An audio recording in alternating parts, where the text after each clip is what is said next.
Hello and welcome to another Ask Your Hotel Techie video. I'm Alicia from Hotel Spider and today I want to try something different. I want to take you with me on a trip to find out more about self-check-in technology in hotels.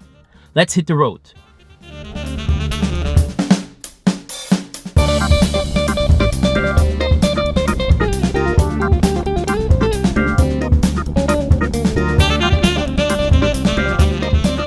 On second thought, let's go take the train.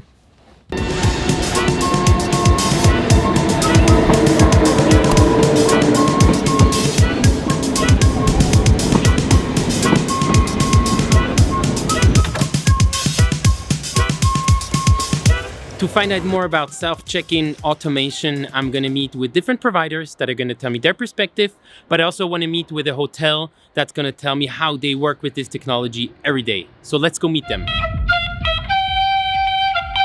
My name is Laura and I am housekeeping manager at Hotel My Way in Wallisellen. Hello, my name is Sandro Berger. I'm the CEO of Rebag Data, which is a hotel tech consulting and support provider in Switzerland. My name is Thomas Liebrand. I work for the Key & Card here out of Switzerland. I work in a lead position for developing self-check-in systems. We're talking self-check-in, it's part of the guest journey, which first starts with Protel Messenger, which is a tool you can automate emails, pre-stay emails, SMSs. So if you want the guest to do his own check-in, he first needs to know that he can do it. So you need to send him a link, you need to send him information, how and what he can do. You need to send him an application or a link to an app, which has been done by Protel Messenger. The second tool then is basically where we do the pre-check-in and also the self-check-in is called Protel Voyager, which is first of all a web app. So if the customer in his pre-stay mail message will click on the link or on the button, Protel Voyager will open in the web browser where we provide the customer with different features. And because we're talking about self-check-in or pre-check-in, most important, he can fill in the registration form. With his signature, can provide a credit card number in case the hotel does not have a credit card number yet, to make sure they have some kind of security. So when he has done the online check-in, that's what we call, or pre-check-in, if you like that better, and he arrives at the hotel, then there's different possibilities, also depending on the hotel. Guests, when they book a room, they receive an email from us with their reservation number. With the reservation number that they receive, they can check in independently at the check-in machine. They insert their reservation number, they make the payment with a credit card or an EC card. They insert the personal information like address, email, date of birth, passport number. They can sign on the touch screen with their finger and after that they get the room cards. A different technology, different approach would be mobile key. So there is no terminal hardware from the hotel side, but everything is done on the mobile phone of the guest. The PMS should always be kind of the single source of truth. The PMS is in the middle, has all the informations. You first get the informations for a reservation from the OTA or from your own web booking engine or manually typed in if the guest is calling you or sending you an email.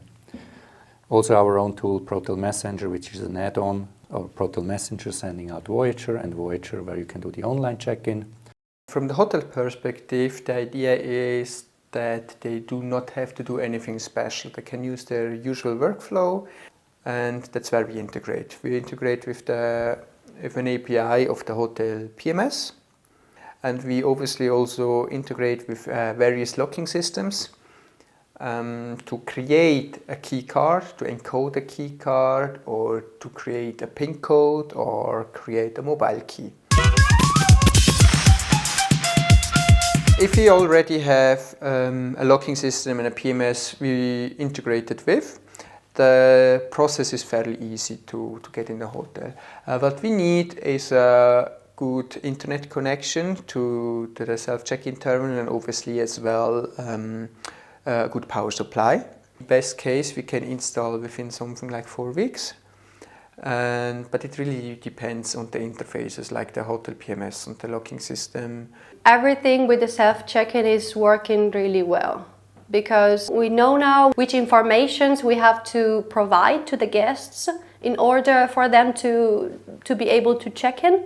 We know which issues may happen, like for example with the cards or with the Wi-Fi connection. Now, if we know that there is a small Wi-Fi issue, we can tell the guest try again in 1 minute or 2 minutes, and then it's working again. With the batteries of the locks as well, we pay more attention to it, and we substitute them more regularly.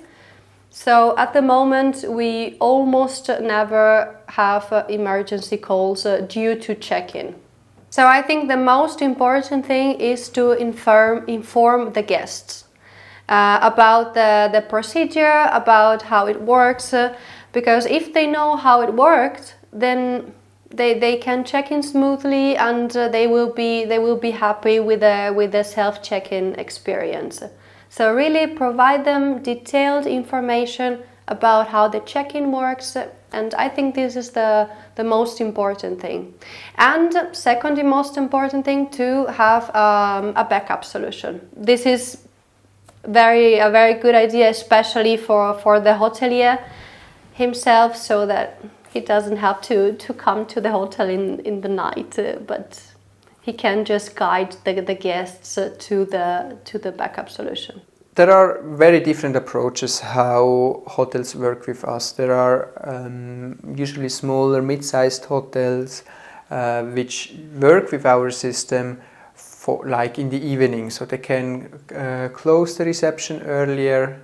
Then there are other hotels which decide to entirely work with a self-check-in system. Entirely means they do not have occupied reception any longer, and they work with a self-check-in system during 24 hours, 7 days a week.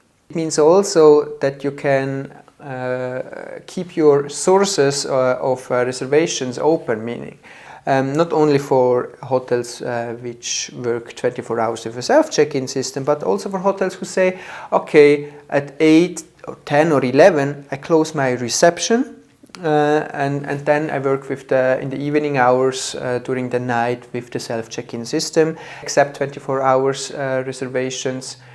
And also it gives some convenience to the guest. They don't have to hurry. I have to be precisely there before 11. I have to make it somehow. Well, what I'm really excited about for the future is that in some countries it will be allowed to actually keep the registration form entirely electronic. This gives us more possibility, like to re-recognize someone on arrival, so you can completely skip the registration process because you already know your customer, right? The most interesting part I see in authentication and also in machine learning, so we can adapt way more easier how the customer actually interacts with us. Is the whole thing with voice or facial recognition. So basically you can provide a photo to the hotel and you just enter the door because the door recognizes you from your face. On the other hand, it's a very difficult issue because of data protection. I would like to still underline the importance of staff. Even if we are a self-check-in hotel, it's not a machine that does everything. We still have staff, and it's really important also for the guest experience. They do check in at a machine, but if they have any issue, any question, we are always available 24/7. So a self-check-in solution doesn't mean that you can completely work without humans. That's it for my journey exploring the status of self-check-in technology in hotels. Thank you for coming with me. I think it's amazing to see what's already being used in hotel operations today, but also the possibilities of this technology, and I'm really curious to see what the future will bring. Thank you, Laura, Sandro, and Thomas, for your time. If you guys want to know more, go check out the full video we did with them. I'll put the link in the description below. Let me know in the comment section below what your experience is with self-check-in technology, either at your property or as a guest. If you enjoyed that video, I would really appreciate if you would share it with one person in your network. Thank you very much for watching. I appreciate you. I'm Alicia from Hotel Spider, your hotel techie. Stay tuned for the next video.